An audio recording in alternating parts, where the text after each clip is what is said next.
Сәлем баршаңызға, сіздермен бірге дәметкен. Бүгін бір жұмыртқадан қансыз табада пісетін өте тәтті торт рецептісімен бөлісем. Жылдам және көп уақытымызды алмайды. Видео қарамас бұрын арнамдағы плейлист батырмасын басып, торт деген бөліміне өтіп, қарапайым қолжетімді заттарынан жасалатын торттардың рецепттерін көре аласыздар. Алдыңғы уақытта әлде көп видео рецепттермен бөлісетін боламын. Арнамды жоғалтып алмас үшін лайк басып, тіркеліп қоюларыңызды сұраймын. Тортты дайындауын бастаймыз. Ыдысымызға бір жұмыртқаны саламыз, үстінен бір банка сгущенканы құямыз. Венчикпен жақсылап араластырып аламыз. Ұнға бір шай қасық қопсытқышты салып араластырамыз. Массаға 400 грамм ұнды 2-3-ке бөліп електен өткіземіз. Ұнды 400-450 граммнан артық қосып жүрмеңіз, әйтпесе қамырымыз тығыз болады.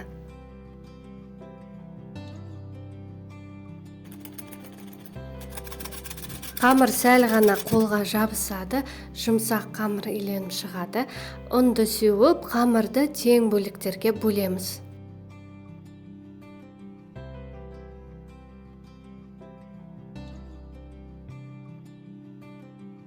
Қолымызбен баса отырып, қамырды жаямыз. Осындай қалыңдықта болуы керек, жұқа етіп жаймаңыз. Өйткені қамыр жыртылып қалуы мүмкін. Жайып болған соң, осындай кольцо арқылы ойып аламыз. Менің формның диаметрі 20 см. Өзіңіздің табаныңыздың диаметрына қарай ойып алсаңыз болады.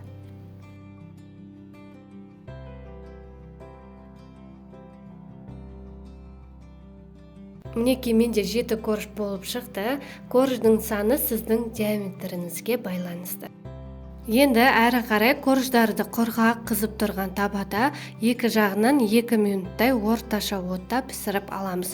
Осылай көпіршіктене бастағанда аударамыз.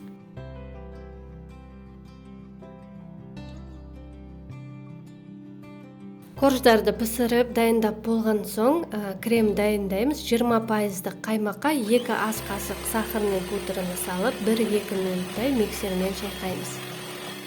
Крем қою болғанын қаласаңыз, осындай загуститель для сливы қоссаңыз болады, бірақ ол қосу міндетті емес, өз қалауыңыз бойынша.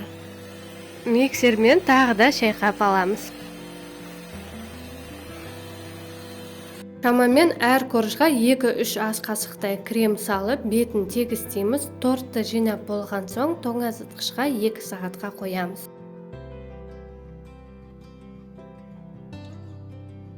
Мінекей торт 2 сағаттай тоңазытқышта тұрды. Әсемдік үшін замороженный малина, смородина қолдандым. Сіз қалаған жеміс-жидекті қолдансаңыз болады. Осымен біздің тәтті тортымыз дайын. Қарапайым қолжетімді ингредиенттерден дайындадық. Ас болсын. Видео рецепт ұнаған болса, арнама лайк басып, тіркеліп қоюларыңызды сұраймын. Сіздермен бірге болған дәметкен.